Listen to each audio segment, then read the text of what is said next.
ముక్కు తీరు బాగలేకపోతే సర్దుకుపోవటం తప్ప ఒకప్పుడు చేయటానికి ఏమీ ఉండేది కాదు. చప్పిడి ముక్కైనా, గద్ద ముక్కు అయినా, వంకర ముక్కు అయినా తమకింతే ప్రాప్తమని సరిపెట్టుకోవాల్సి వచ్చేది. అయితే ఇప్పుడు ఆ అవసరం ఎంత మాత్రమూ లేదు. రైనోప్లాస్టీ సర్జరీ సాయంతో ముక్కులో ఎలాంటి లోపాన్ని అయినా ఇట్టే సరిచేయించుకోవచ్చు. ముక్కును తమకు నచ్చినట్టుగా తీర్చిదిద్దుకోవచ్చు. ముక్కును తీర్చిదిద్దే ఆధునిక సర్జరీ రైనోప్లాస్టీ గురించి ఇప్పుడు తెలుసుకుందాం.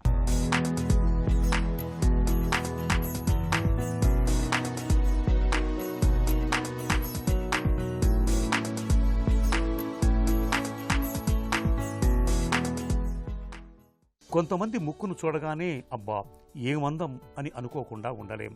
కోటేరు లాంటి తీరైన ముక్కు ముఖానికి ఇచ్చే అందమే వేరు. మరి మనలో అందరికీ ఇలాంటి కోటేరు ముక్కు ఉంటుందా అంటే లేదనేదే సమాధానం.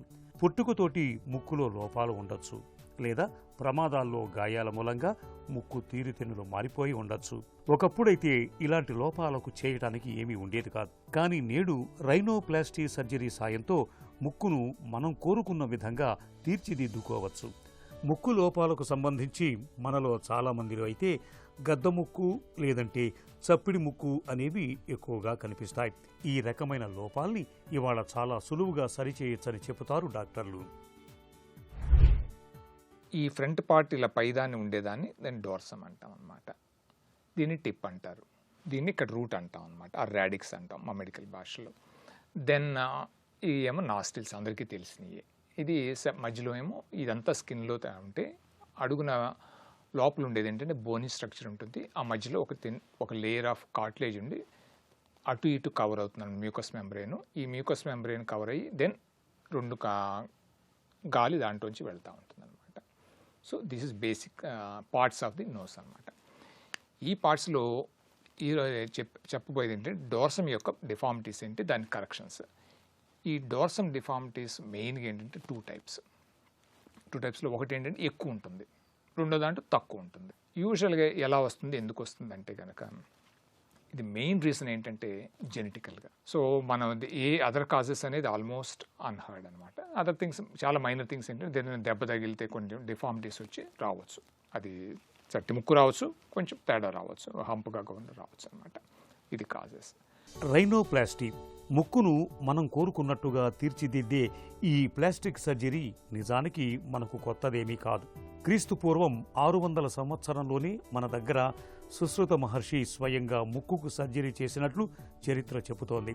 అప్పటికీ ఇప్పటికీ సర్జరీ చేసే టెక్నిక్స్లో మార్పులు వచ్చాయి, కానీ మూల సూత్రం మాత్రం ఒక్కటే: రిడక్షన్, ఆగ్మెంటేషన్, అలైన్మెంట్.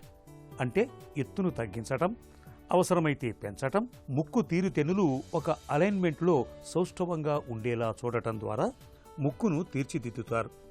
అవసరమైతే కొన్నిసార్లు చెవి నుంచి లేదా ఇతర శరీర భాగాల నుంచి సేకరించిన కార్టిలేజ్ను లేదంటే బయటి నుంచి సింథటిక్ వంటి కృత్రిమ పదార్థాలని సైతం వాడతారు. ఈ గద్దముక్కును చూడండి, ఆపరేషన్ తర్వాత ఎంత అందంగా మారిపోయిందో. ఎత్తును పెంచటం ద్వారా చట్టి ముక్కుకు ఎంత అందం వచ్చిందో చూశారా?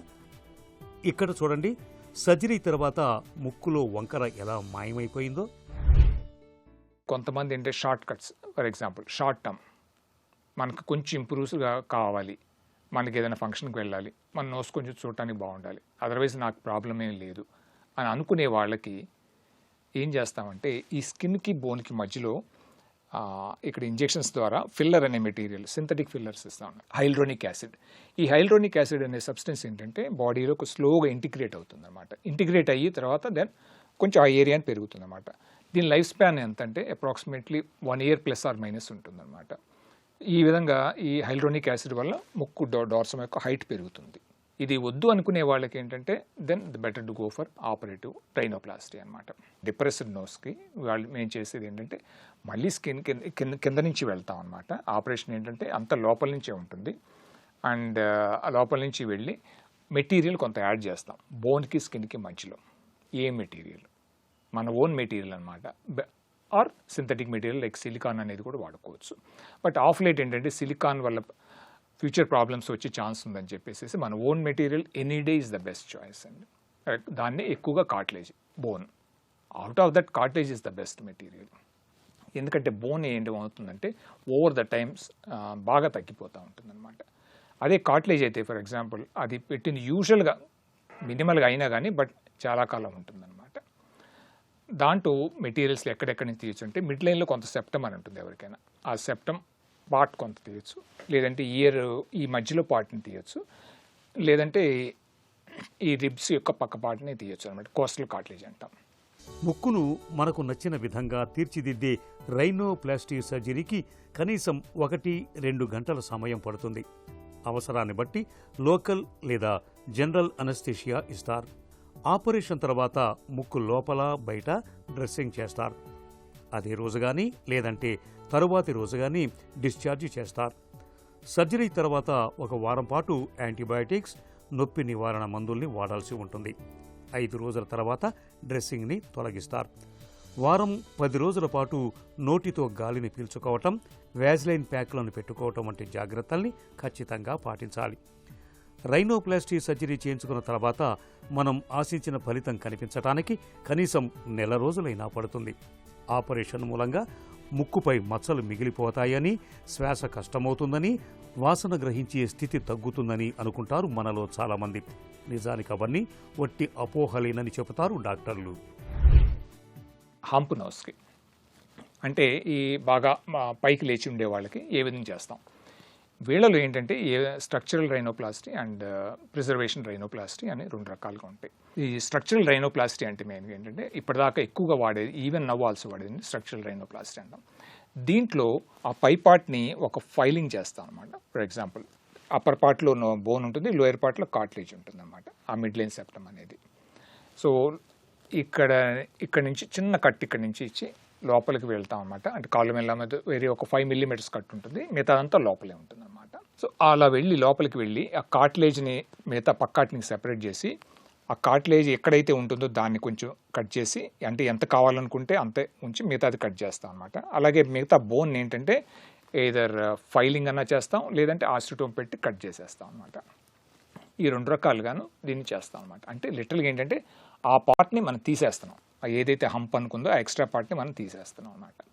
తీసేసి మళ్ళీ నార్మల్ చేసుకుంటాం. మిగతా దాంతోపాటుగా అసోసియేటెడ్ ఇంకా మిగతా ప్రాబ్లమ్స్ ఏమైనా ఉంటే, ఫర్ ఎగ్జాంపుల్ టిప్ కరెక్షన్స్ కానీ, సైడ్స్ కరెక్షన్ కానీ, బోన్ కంప్రెస్ చేయడం కానీ చేయాల్సి వస్తుంది. ఇలా తీసినప్పుడు ఏమవుతుందంటే ఆటోమేటిక్గా ఏమవుతుందంటే బోన్స్ కూడా ఇక్కడ కట్ చేసి మళ్ళీ నారో చేయాలి. ఎందుకంటే ఇలా తీసినప్పుడు ఏంటంటే ఓపెన్ బుక్ లాగా ఈ బోన్స్ ఇలా ప్రొజెక్ట్ అయి ఉంటాయి. నార్మల్గా ఇలా బోన్స్ ఇలా ఉండాలి, ఇలాగ ఓపెన్ అయ్యి ఇలా ఉంటాయి. సో దాన్ని మళ్ళీ ఈ బేస్ కింద, ఈ బోన్ బేసిస్ కింద కట్ చేసి మళ్ళీ ఇలా క్లోజ్ చేసి వేస్తాం అనమాట. సో బోన్ కూడా కట్ చేసి నీరు చేస్తాం. ఇది ఒక టైప్ ఆఫ్ ఆస్టియాటమీ, ఇది ఒక టైప్ ఆఫ్ హంప్ కరెక్షన్ అనమాట. ఇతరత్రా క్వాలిఫికేషన్లు ఎన్ని ఉన్నా వాటన్నిటిలోకి ఇవాళ అందానిదే అగ్రతాంబూలం. చక్కటి ముఖార విందం మనలో ఆత్మవిశ్వాసాన్ని పెంచడంతో పాటు ఎదుటివారిలో మనపై పాజిటివ్ దృక్పథాన్ని కలుగజేస్తుంది. ఉద్యోగ సాధనలో తోడ్పడుతుంది. అంతెందుకు కొన్ని రకాల ఉద్యోగాలకు అందమే ప్రధాన అర్హతగా ఉంటోందనటంలో అతిశయోక్తి లేదు. ఈ నేపథ్యంలో ముక్కులో లోపాల్ని, తేడాల్ని సరిచేయించుకోవాలనే వారికి రైనోప్లాస్టీ సర్జరీ ఒక వరం లాంటిది. అయితే రైనోప్లాస్టీ చేయించుకుంటే ముక్కు ఆకృతి ఏకమొత్తంగా మారిపోతుందని ఆశించకూడదు. సర్జరీ తర్వాత వచ్చే ఫలితాల గురించి డాక్టర్తో సమగ్రంగా చర్చించి పూర్తిగా సంతృప్తి చెందిన తర్వాత మాత్రమే రైనోప్లాస్టీకి వెళ్లాలా వద్దా అన్నది నిర్ణయించుకోవటం మంచిది.